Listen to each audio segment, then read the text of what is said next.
Thanks for everyone for coming tonight, and thanks, Nick, for your time. Um, I just wanted to start by reflecting on the huge range of books you've written in the past. The Promised Land, which is about the Great Migration, The Big Test, about the evolution of the SAT, which is really the history of meritocracy, um, the Redemption, the Civil War's Last Battle, and Transaction Man, about capitalism and the decline of the American dream. And now comes this story, this amazing story about your own family. And I know that you've said that, you know, when you've been asked, why did you write this book or why now, that there comes a time later in a writer's life when you really want to unearth your own story after unearthing all these others. But I was just wondering, like, was there a spark somewhere along the way that just told you, this is a book, this is a story I have to write. It's an amazing story. And I just wondered, you've done so much research on your family history and on your history. What made you think, I've got to look at this as a book? Oh, wow. It's a kind of long story there, but a couple of things. So there's a book that I read many years ago that's an anthology of Black autobiography edited by Skip Gates. And in the introduction, he made an observation that really stuck with me. He said, in America, Black writers start their career with autobiography and white writers end their career with autobiography. And this is what I think was his reason, which I think is plausible, which is if you're Black, you need to sort of start out by saying, I have a place in this society, I have a voice, I need to, you know, assert myself and say who I am to, you know, like sort of platform myself, as people would say now. For many whites, that sort of is automatic. It goes with you know, coming into the world. It's there already, so you don't need to sort of fight for a place in the national conversation because you have it already. And then maybe as you get older, one thing you might think is, well, how did that happen? Did I earn it? Or, you know, it just felt natural, but maybe it wasn't so natural. So that, if that makes any sense. So that's one thing. Another thing was a purely journalistic impulse, which is one of my many, many relatives in about the late 1950s, early 1960s, created a big collection of family materials and put it at the library at Tulane. Has anybody here ever worked in historical archives? A few people may have. Or anyway, the unit of measurement in a historical archive is the linear foot, right? So this is about 125 linear feet of material, a big collection. And, you know, I always knew it was there. So my premise was, well, I'm never going to look at it. And then I got older and I thought, you know, don't be an idiot. I love doing work that involves working in archives. I've done that my whole life. And here's this archive that's kind of a story that's pertinent to me and might be interesting to others. And it just seemed silly to, you know, go through life and make a big point of never looking at it. So I decided to look at it. And then, you know, I don't want to speculate about the median age in the audience, but I think if we're among friends, we can say people under about 50 don't find family history all that fascinating most of the time. And some people over 50 start finding it more fascinating. And that applies to both my wife and myself. So my wife went on a big Looking for Roots trip in the summer of 2017. And then that kind of inspired me to go on my own trip in the summer of 2019. So that was another part of it. So anyway, that's a few scraps of the answer. I guess you start to think, you know, when you're young, you think the drama of my life is just incredible, and it's just me on the stage enacting my career and whatever else I do. And then when you get older, you think, well, whatever I did, you know, eh, it's maybe you start to think of yourself more as a link in a chain of people. There's the people who came before you, the people who came after you, and you start conceiving of your life as, where do I fit in that progression, as opposed to just myself as this kind of decontextualized person. Right. So here you are in 300 years of family history. It's stunning. I mean, this is more further back than most Americans, let alone most Jews, can trace their history in this country. And boy, have you traced it. I mean, the detail is astonishing. And before we go into it, I just wanted to mention that the character, a literary character that you kind of introduce as almost your guide in how to search one's past is from Robert Penn Warren's All the King's Men, Jack Burden, who's, the burden of history. It's not that, subtle, but anyway, tell us about Jack Burden and how he became, such a sort of a guiding light for you in looking at your own family history and your own past. Well, as I'm sure we'll get to shortly, I grew up in a very assimilated family, Jewish family. Now, when I say that to people, they always say, oh, I did too. But if you read my book, you will agree, I think, that you weren't as assimilated as my family. So I really, when I was young, I thought, I'm a Southerner. You remember me in those days, not I'm a Jew. And I was really interested in sort of writing, reporting, et cetera, that would kind of fit me into the South. And you remember that I'm kind of like you, the last generation maybe that grew up to see at firsthand the Jim Crow system in the South. So, I was trying to find a South that wasn't hooray for the old South, and trying to be, a Southern liberal. So All the King's Men is a book about a guy named Jack Burden. Well, it's really about Huey Long, who's called Willie Stark, and who the real Huey Long figures in my book later. But Jack Burden is a lapsed historian, lapsed journalist, all checks the box for me, from a kind of patrician family with a family seat out in the country, which is also applying to me. And he hooks up with this politician, Willie Stark, and has all these adventures that inevitably lead to investigating the world he grew up in and learning about its corruptions and compromises and figuring out how to come to terms with it. So that really rang the gong for me, that I could be that person.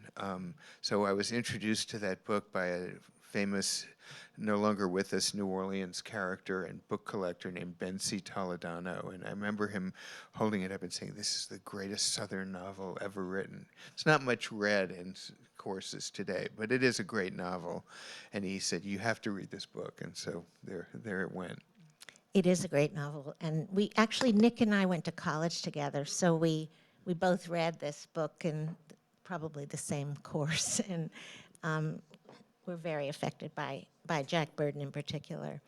Now, I wanted to also find, I thought that the structure of the book is really fascinating because you have three sections: leaving, arriving, and returning. Yes. And leaving is the family leaving Germany, but leaving goes through almost 100 years of being in the United States. Right. Before we get to arriving.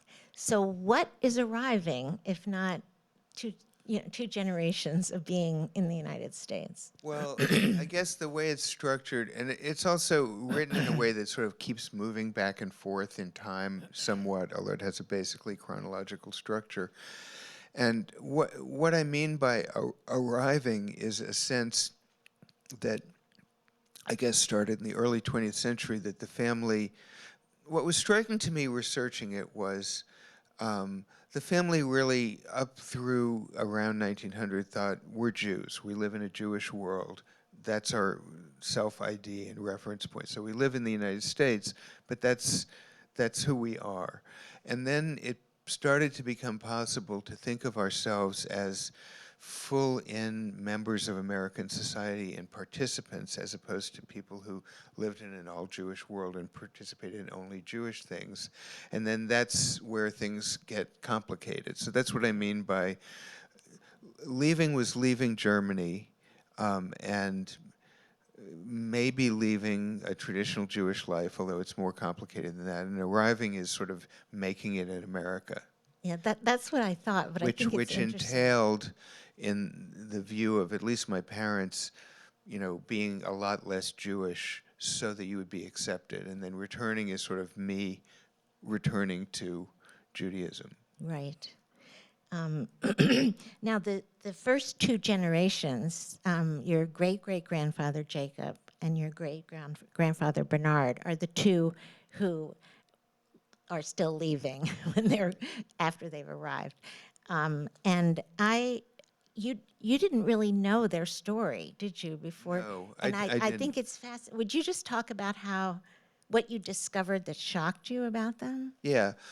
So Jacob Lemann was my great-great-grandfather. He was born the same year as Abraham Lincoln in 1809 in a village called Essenheim in Germany, which is outside of Mainz, if you know Germany, and Mainz is outside of Frankfurt. It's a very long-standing traditional Jewish area in Germany. It's not an all-Jewish area, but it has a seat of Jewish civilization since the first millennium, which I hadn't known. So he left as a 27-year-old and by himself came to the United States, landed in a boat in New Orleans. He started out as a backpack peddler.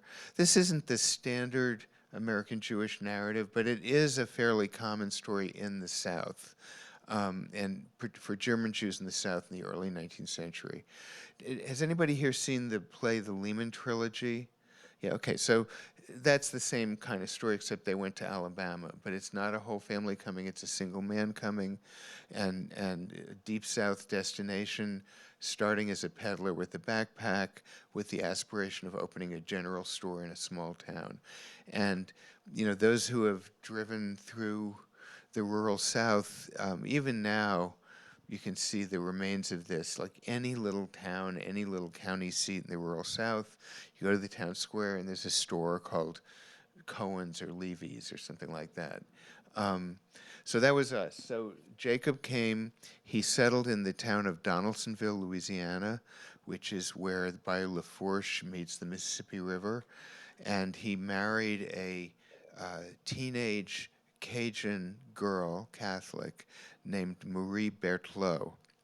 And then he built up, the store and ancillary businesses. So one thing I hadn't known was that after about 10 to 15 years of this, he started a process of relocating to New York. I had no idea of this when I started the book. They sent their oldest son, who you mentioned, my great-grandfather, to basically an Orthodox Jewish boarding school in New York City. He lived there, this is in the 1850s, and then also went to what still exists, the Collegiate School, a fancy boys' school in New York, to get his non-Jewish education. And then the parents moved to New York. They bought a house there in what we call Chelsea now. And Marie, my great-great-grandmother, converted to Judaism. She changed her name to Miriam. She and my great-great-grandfather were married again in a Jewish ceremony in the same synagogue I belong to today, in a different location. So I didn't know any of that I was reenacting all this stuff. Right. I was, as recounted in the book, a teenage journalist at a very young age, and it turns out my great-grandfather was one of the staff of a startup back in the 1860s, late 50s, called the Jewish Messenger, a very similar pattern. Um, anyway, then the Civil War started. I hadn't known about this either. And the family decided that the way to deal with the Civil War was to move back to Germany. So they left the country and moved back to Germany. And, you know, Well, but they were also worried that their fortune was going to be confiscated. right. I think they moved back to Germany substantially for business reasons. You know, but they didn't want to. I mean, I think this is part of the idea of being very identified as Jews and not being deeply invested in either the Union cause or the Confederate cause. And then as the war ended, they made another kind of counterintuitive decision, which is it was a great time to move back to Donaldsonville in the ruins of the post-Civil War period. And then they acquired a string of medium-sized sugarcane plantations in and around Donaldsonville at sheriff sales, through foreclosures of loans, et cetera. So from about 1865 for 50 years, they had this little empire in Donaldsonville of sugarcane plantations and the general store, which they reopened and made bigger. And that was kind of how they were at the end of the 19th century. And that Jacob became fantastically wealthy doing this, right? Well, I can't tell how wealthy he was. I think he would have been certainly in the 1% of America at the time. It probably wouldn't be a number that would like wake people up today. But yeah, he was wealthy. But he wasn't like the Vanderbilts and the Rockefellers. Right. But tell them about the trip where you went back to Essenheim and. Yeah. So it turned out that. First of all, I was able to meet a wonderful expert in Jewish family history who set up for me to go back to Essenheim and find all these family records that nobody in the family had known about until I did this. And it really does have a big effect on you to see all these records. So one of the things I learned was that it's kind of like, remember the scene in, I guess it's Godfather Part 2, when Vito goes back to Sicily, having just become a Don. So Jacob, my great-great-grandfather, moved back. It was before he moved. He returned in the mid-1850s to Essenheim. He gave a big gift so that a synagogue could be built in Essenheim, a little synagogue, but still. And it operated as the town synagogue from 1855 or 56 till the Nazis took over. And then his father had died when he was 3, and he constructed this big tombstone to his father that's very grand. So I was able to see all that stuff. And you found a plaque, right? Yeah, there was it was a sort of cornerstone of the synagogue that has his name engraved on it as the donor. And this must have been just so stunning to you. You thought you were barely Jewish, and right. your grandfather found exactly. the synagogue. Yeah, exactly. Yeah. And then Bernard is his son, and he's the one who had the very cultured upbringing in New York. And why did he come back? Well, first of all, it was a family business situation. It was just a given in that place and time that people. It was only in the next generation, the third generation in America. This is a very common immigrant story, that the thought that you would go out and have a career that wasn't connected to your family dawned on people, and they started to do that. So it was just assumed, they and everybody they knew worked in these multi-generational family businesses. And that was even true when I was growing up, of many people I knew. So I don't think there was any question in anybody's mind that he wouldn't just become his dad's business partner in Louisiana and build up the business, and that's what he did. So I didn't get the sense that he felt he was even making a choice. That's what you did, Right, and because this is so much of the story you tell is about Jews trying to fit into mainstream America. Do you feel that those great and great grandparents were trying to fit in, or were they just trying to make it? And I don't think they had it in their head. I mean, I thought about that.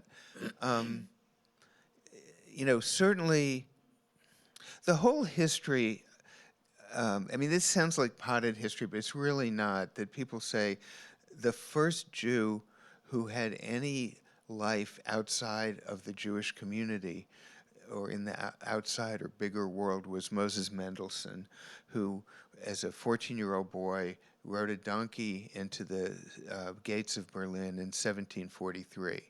And he was the very first one. Jews didn't have last names. My family didn't have last names until much later.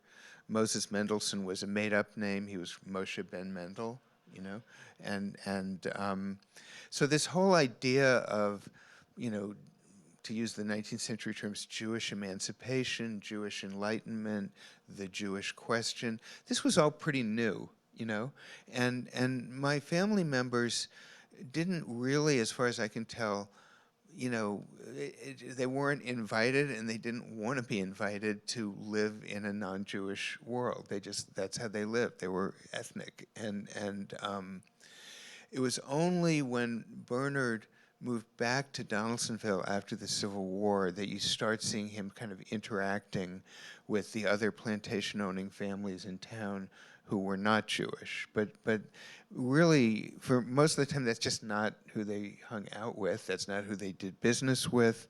It just wasn't part of their world. And then after them comes your grandfather, Montefiore. His name was, yeah, Montefiore Mordecai Lemann.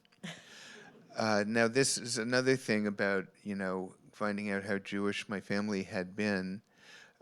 He shortened his name, so he was known as Monty Lemon. But he was born in 1884.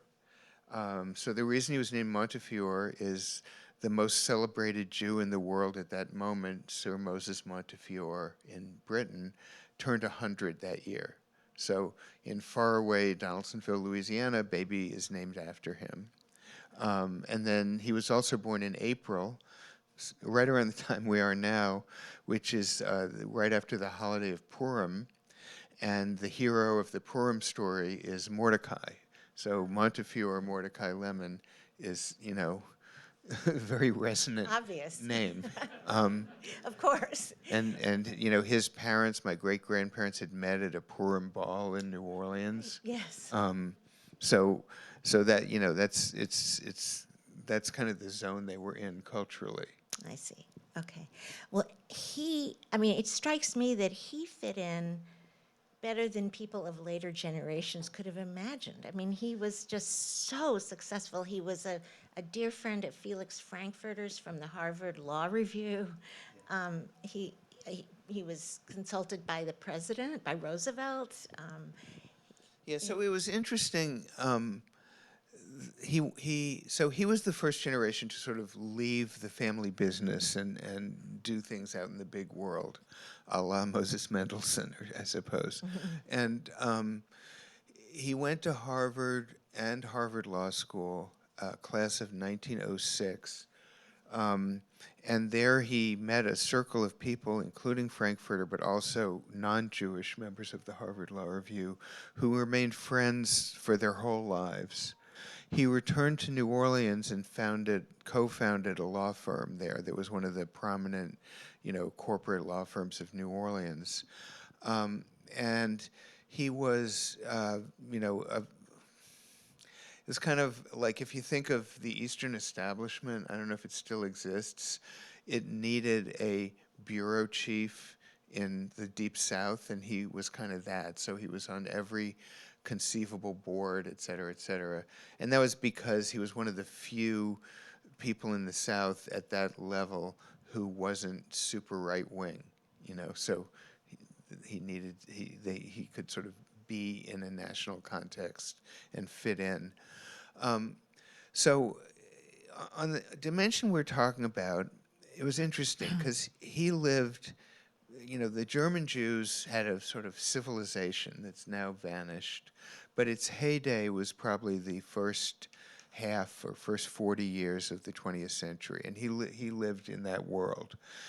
All of his wife, his social friends were all German Jews. The people he hung out with in New Orleans were German Jews. He didn't practice religion actively. He went to Yom Kippur services, that was about it, but he felt Jewish. He told people he was Jewish.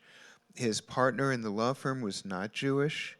And New Orleans has these very still, anti-Semitic or Jew-banning elite social organizations. So, he couldn't have lunch. He could practice law with his partners, but he couldn't have lunch with his partners because they would go to a lunch club that no Jew was allowed to go to. And that's true even today at the same lunch club. Is that even right? as guests? Yeah, no Jews allowed. So he was in that world, but he didn't seem to be that involved in how excluded he was, because he just lived in this all-encompassing German Jewish world. My father made a much bigger project of kind of penetrating the elite social world that barred Jews. But his father didn't really. And my grandfather was also, by New Orleans, standards of the world he was in, extremely liberal, and my father was not extremely liberal. Right, right. Okay. Now, I'm glad you mentioned your father because he's the one who seems obsessed with fitting in. I mean, he made a lifelong obsession of it.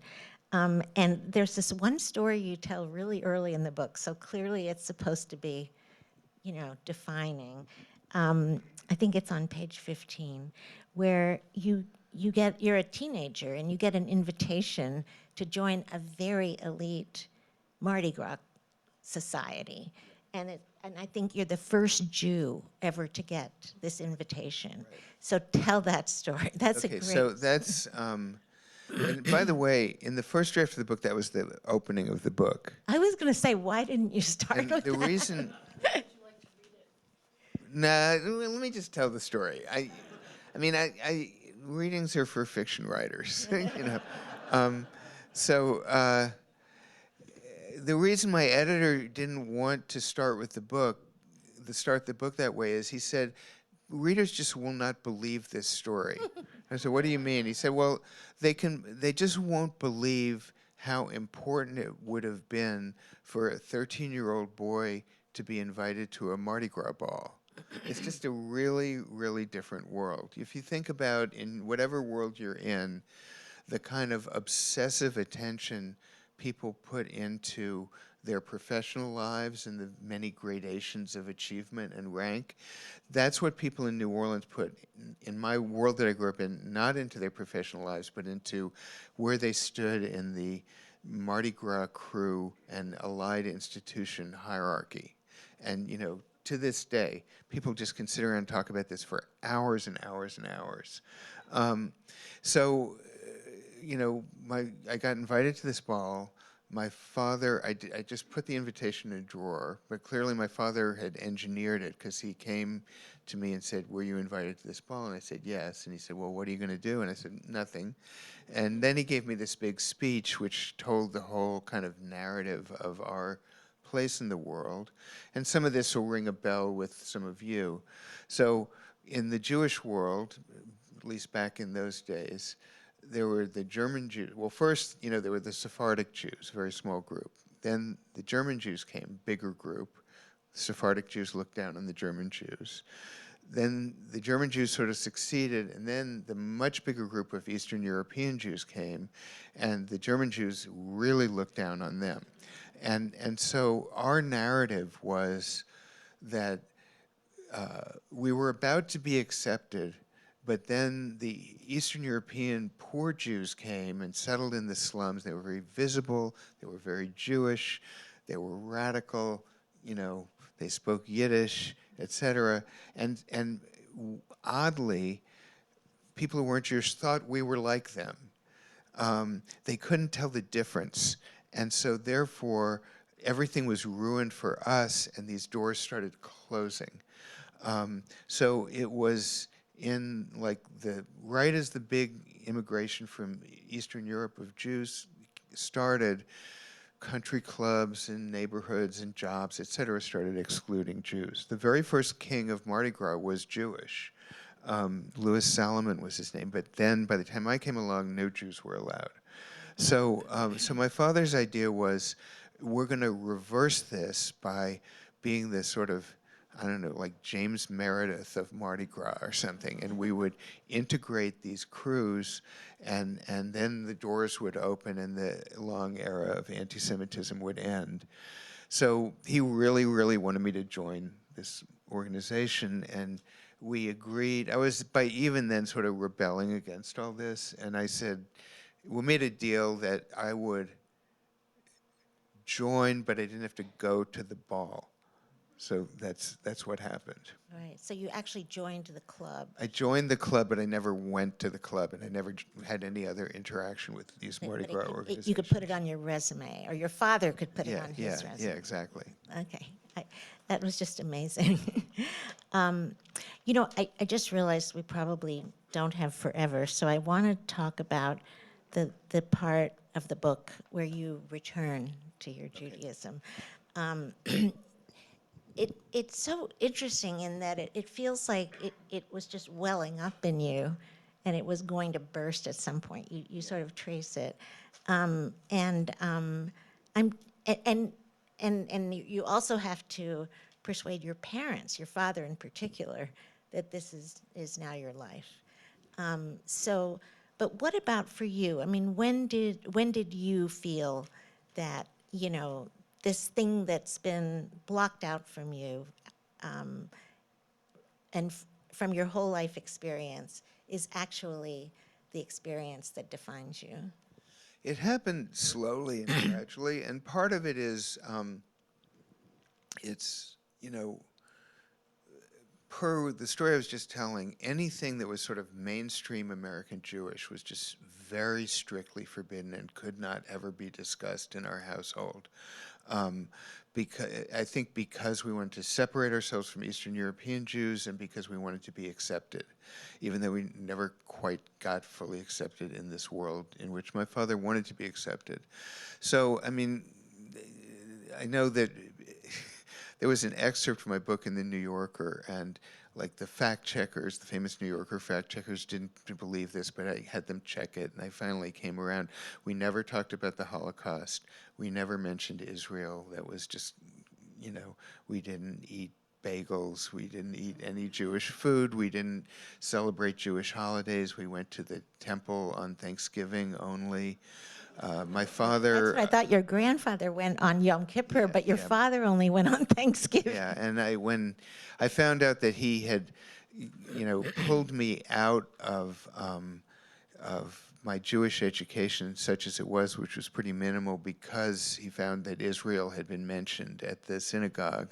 I just got a letter from somebody who had been one of my teachers in my short-lived Jewish education, and he added a new story that wasn't in the book, which is that he had, given who the audience is, you know what Hatikva is, right?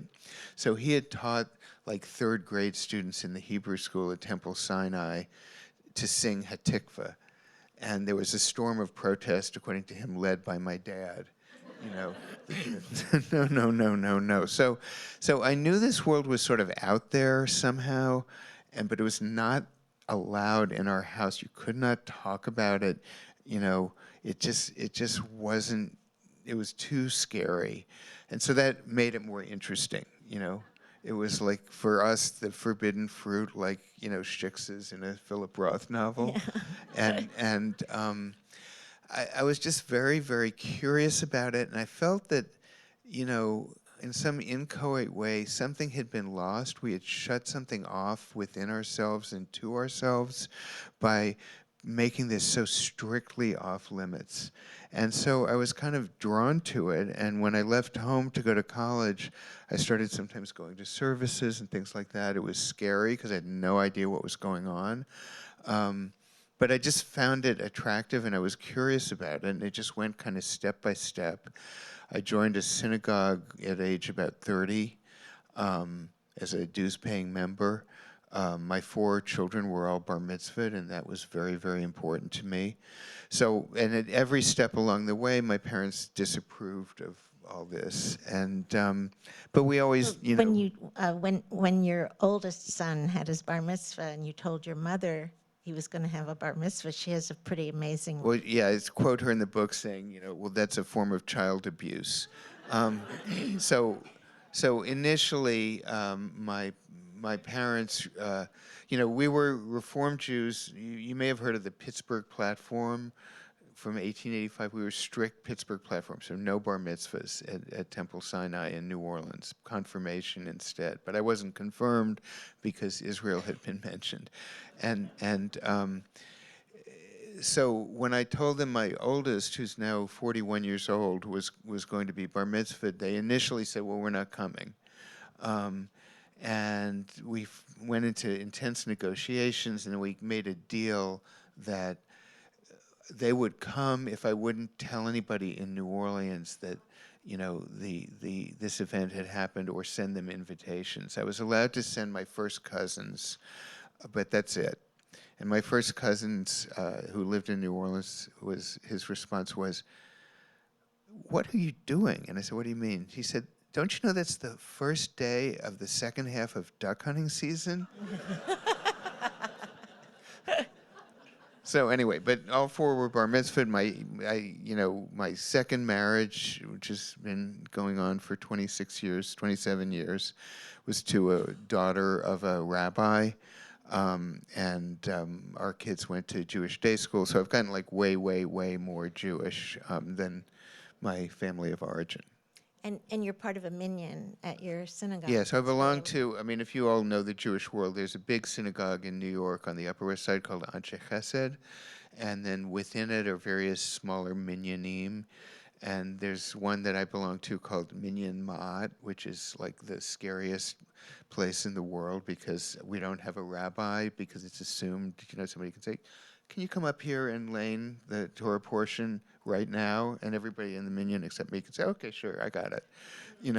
So they're very, very, very skilled and Jewish skills, and they sort of tolerate me. But I like it there. And why do you like it so much? I feel connected to what's going on. I've come to learn at least some of, I understand the order of the service. I know the prayers from memory. And I really like the rhythms, just listening to the Torah portion and all that. I like the basic approach of reading and trying to discuss the portion in the Torah every single week. It feels, I've spent my adult life in this sort of careerist world, half in journalism, half in the academic world, but people who are just like, that's what they think about. That's their professional life and their spiritual life. And it's really important to me to have a life apart from my professional life, so that there's this space, Sabbath in general, Shabbat dinner, and the services in particular, where it's just not about, was your story on the front page or was it on one of the inside pages and stuff like that. It's just to have a world that's really complicated and interesting and challenging. It isn't just like sitting on the beach, but that isn't about all that stuff is important. And it's important to feel everybody I came from, including names I don't know, said these same prayers. The idea that I can go anywhere in the world to any congregation and be welcomed and they'll say the same prayers, that's very meaningful to me. That's, there were 2 points in the book where it seemed like that your sense of yourself as a Jew and your love of that burst out. And one was when you said almost exactly those words at your son's bar mitzvah, your second son, right? And then there was another, I can't, it was a little bit later in the book. I don't know if I marked it, but it felt to me like that was returning, and it might have been around the minyan in any case. Oh, yeah, sorry, it might have been around the minyan, but there's one other chapter of your life that I wanted to ask you about. As a professor, longtime professor at Columbia, you were asked to be a member of the committee to investigate antisemitism at Columbia after October 7th. And you had a really interesting reaction before you accepted. why you felt you could accept is very much a part of this book, right? Well, yeah, so I was one of 3 co-chairs of Columbia's anti-Semitism task force, and that took up a huge amount of my time in 2024 and 2025, and it's now sort of dying down. Um, I think what you're referring to, Dale, is, you know, I had just at that moment finished the first draft of this book. So I had, you know, become aware that all the generations of my family, except for my dad, had really gone to quite a lot of effort to step up and do for the Jewish community. And so I was aware of, you know, taking up a family tradition. I thought, I mean, they're not around, but I mean, my father died a few months before that at the age of 97. I don't think he would have liked my doing this, and the relatives in my unreconstructed German Jewish family in his generation absolutely didn't like that I was doing this. But I thought the previous generations who weren't there to give their assent based on what I knew of how they lived their lives would have approved. That's interesting. Yeah. My grandfather in 1937 went to Congress to testify in favor of a bill to admit Jewish refugee children to the United States. And, you know, that took guts. That wasn't what his law partners wanted him to do. It wasn't what the politicians of Louisiana wanted. And I sort of thought, what would he have done if he were asked to do this? So that, you know, definitely was in my mind as I agreed to do this. Right. And did it affect the way you look back on your journey that you had already It was a written? very, very intense experience and maybe the most stressful experience of my whole life. And it's another story, but it made me. Well, I guess let me say one thing. I'm getting the signal from Ariel, but you know, a lot of my friends who had more normal Jewish upbringings of my generation, a little younger, they use this term, the golden age, that seemed to end after October 7th. The idea that, well, Jews have been totally accepted everywhere, and they can be obviously Jewish. They can be proud of their Jewish identity. No doors are closed to them. You know, the Jewish question, as it used to be called, has been resolved. And I never felt that way growing up. And so I feel like the way I grew up, which was so peculiar in a way, equipped me better for a moment that has dawned and had megaton impact on the Jewish soul in America, I would say, of, well, actually, we're not, you know, everything isn't fine. We're not totally accepted. We really have to struggle in our own souls, among our families, in many cases, in our congregations, over what does it mean to be Jewish, and do we belong or do we not belong?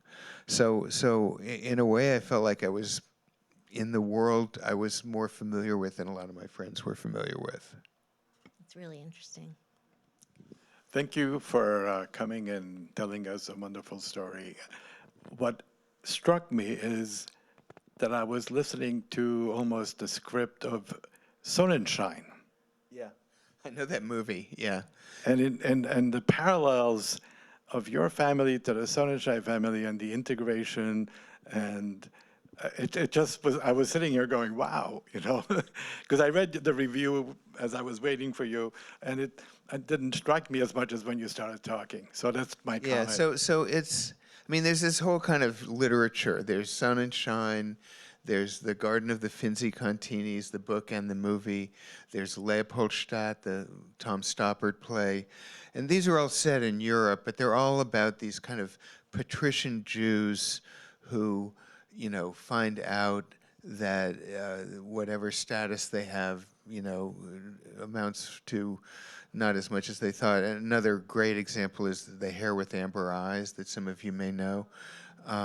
So that's all the European version, which has a, you know, much vastly more tragic and dramatic conclusion.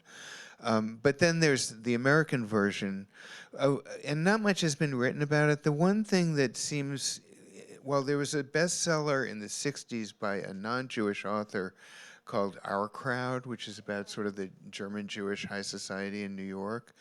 And then there's a playwright, Alfred Urey, who is Alsatian rather than German, but grew up in Atlanta. And some of his plays get into these themes. But the world in my book in the US is not that much written about up till now. I mean, I thought Our Crowd was actually written by, wasn't it written by Ira Berlin? No? It was written by Stephen Birmingham, Okay. not Ira Berlin. I mean, Ira it was Berlin, very, Ira Berlin was a great academic historian. Stephen Birmingham was a wonderful, lively, gossipy journalist. It's a whole different ballgame. But he got a lot of these people to talk to him. And that book is interesting because it came out in like 1967. And he basically has all this stuff, and people were obviously very interested in like going inside this hidden world. But he ends the book by saying this is a world that's disappearing right now, you know, because basically, and this happened in Germany, you know, before the Nazis came to power. Moses Mendelssohn had 6 kids, and 4, I think, converted to Christianity. And Stephen Birmingham ends his book by saying, you know, all these people's kids are no longer Jewish, and I know a lot of them, and they're no longer Jewish. It all kind of dissipated in over-assimilation, unless you think that's a healthy thing, in which it was great. But it's there. The distinct German Jewish world doesn't exist anymore. Temple Emanuel, the Vatican of the German Jews in New York City, if you will, 100 years ago, no Zionist would be allowed there. Now, no anti-Zionist would be allowed there. So it's all kind of flipped on a lot of these issues around peoplehood and tribalism and, you know, strength of ethnic identity and religious identity. Okay. Thank you. I enjoyed your talk very much. I'm in the midst of your book. I'm very familiar with the Hymans, your grandmother's family, because I'm a 6th-generation Mississippian German Jewish background. But she was not German Jewish, knowing that. Right, I know. How did that impact your family, particularly, for example, your father? Okay, yeah, so good question, and there is an answer. So here we're into the famous narcissism of small differences. The Hyman family owned a general store and were money lenders and so on in Summit, Mississippi. The Lemanns were in Donaldsonville, Louisiana. The Hymans had come from Poland in the 1850s, I believe, whereas the Lemanns had come from Germany in the 1830s. So this was a big item in my father's life up to his death just a few years ago. And you could really get him talking about this, that the Hymans, well, yes, but they were just not, you know, they weren't quite up to the level of the Lemanns because they had come from Poland rather than Germany, and they had come in the 1850s rather than in the 1830s. So this was a big thing in his mind. Okay. I'm about halfway through the book, and it's absolutely terrific. But I was wondering, did anyone in the family ever really think about the fact that they owned plantations with sharecroppers on them, or had traded in slaves before the war? It just sounded like that just was like, that's just life. Well, so there's a complicated answer to that, but I'm glad you asked. So a lot of it is, I mean, certainly in terms of the world I grew up in the Deep South, that was life. I had an event last night at the 92nd Street Y, and the person I was on stage with, Jody Cantor, was like asking me a lot of questions about this. And she said, you know, my family still owns one plantation in Donaldsonville. It's called Palo Alto. And so I'd be taken to visit all the time when I was a kid, and I've taken my own kids to visit. And Jody said, how could your parents in good conscience take you to a plantation? So I should say first, in the world I grew up in, if you said we have a family plantation that is still operating, that would be like saying I've won 3 Pulitzer Prizes in the world I'm in now. That was considered not a mark of shame, but a mark of pride. And my father, spent a good deal of effort, converting plantations that were still standing to nonprofit status so they could be open to the public for admiration, So, but in a more particular sense, there was always the mythology in my family that, first of all, for complicated reasons, sugarcane plantations during the Jim Crow era did not use the sharecropper system. They paid wages. So as the family got more liberal on race, the idea was, well, we would only participate in the plantation system after emancipation and paid when we had, wage workers. And so we're clean.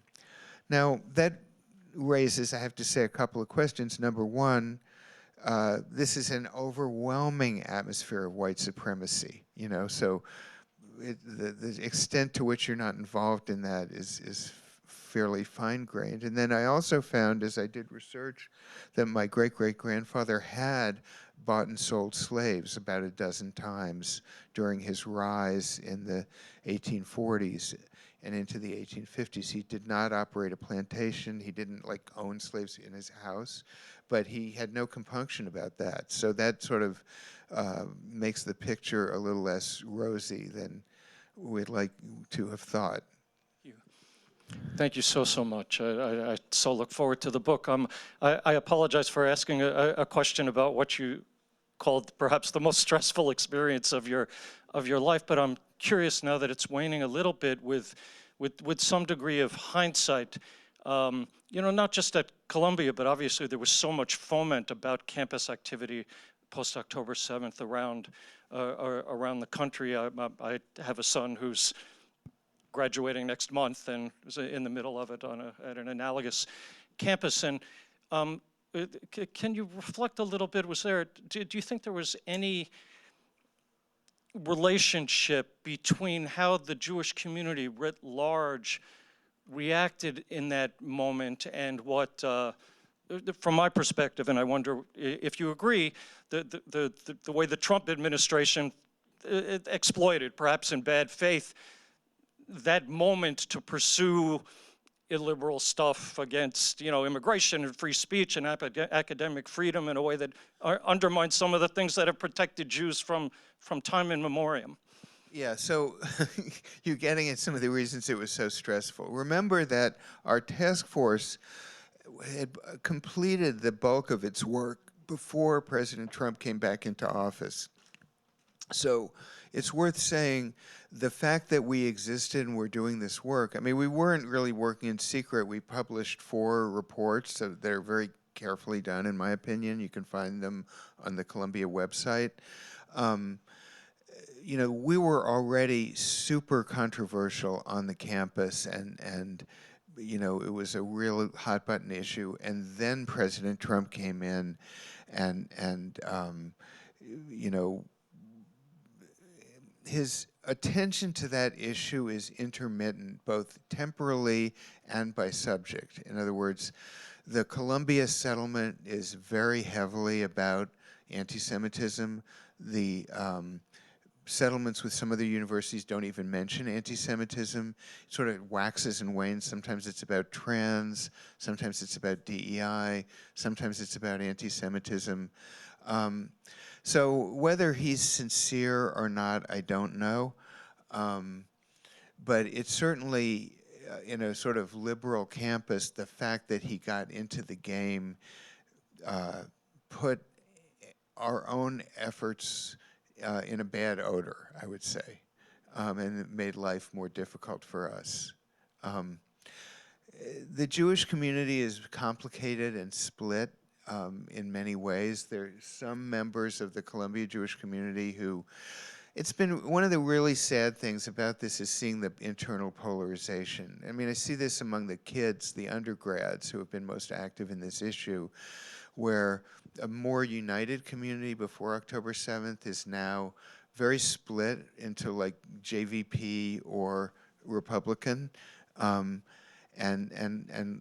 some of the members of the undergraduate community have become super pro-Trump as a result of what they've been through. So it's been a tough experience, but I'm proud of the work we did, and I hope it has a good effect. Please join me in thanking these two wonderful people for a wonderful conversation. And thank you all for coming out. Much appreciated.